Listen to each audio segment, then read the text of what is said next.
Children admit making up sex claims against Auckland teacher to get him fired.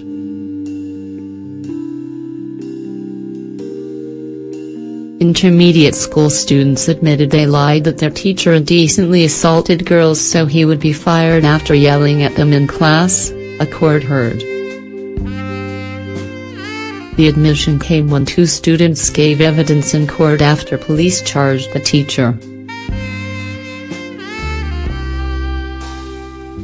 Despite the admissions that they made the story up, the teacher has lost his job and feels a 40-year career is in ruins.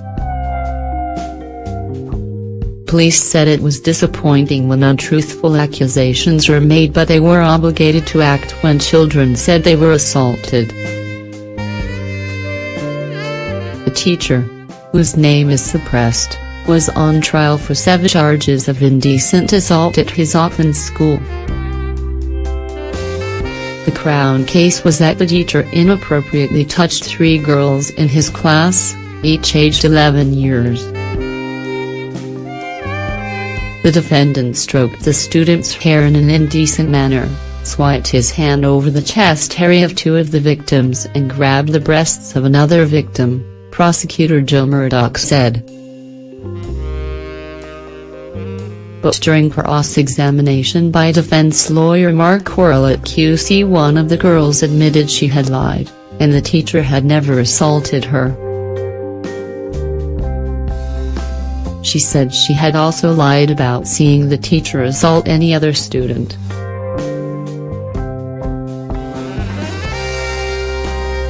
She had later confessed the lies to her mother.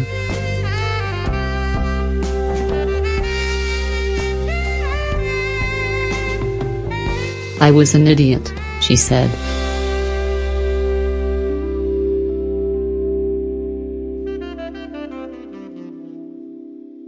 "My friend told me that she got touched and I pretended to believe her."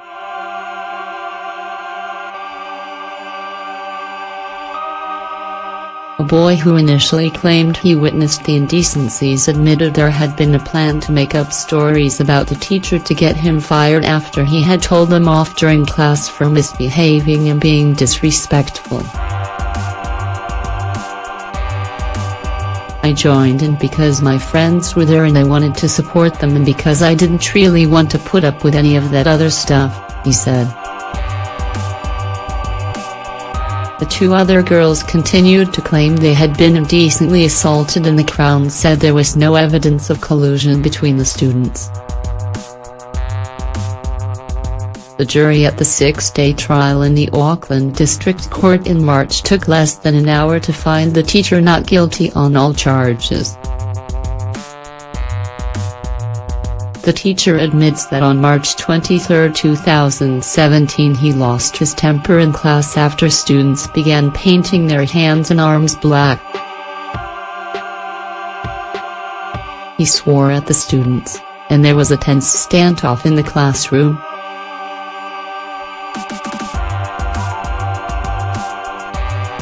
That, Corlett says, is when the students devised a plan to get the teacher fired. Within days they had made their complaint to a fellow teacher and police began investigating. The teacher was charged in July. Outside of court, Corlett said it was clear the accusations were false.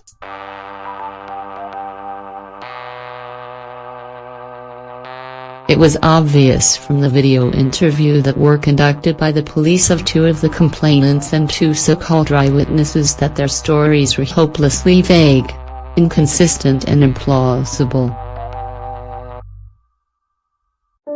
They were irreconcilable with each other, Corlett said.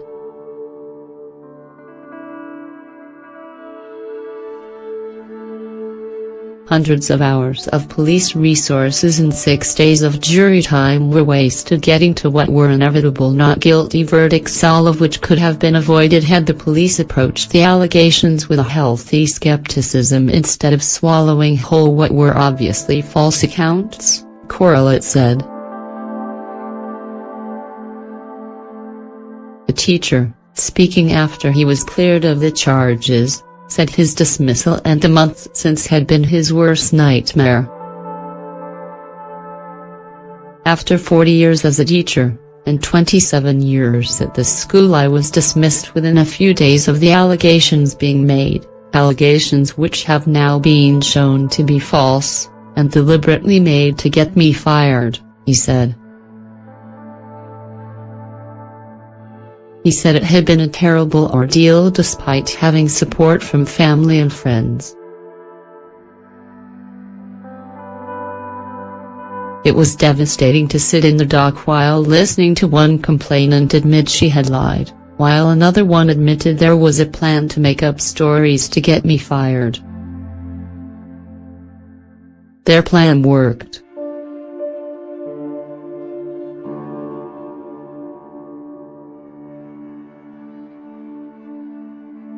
I now have to try put back together the pieces of my life.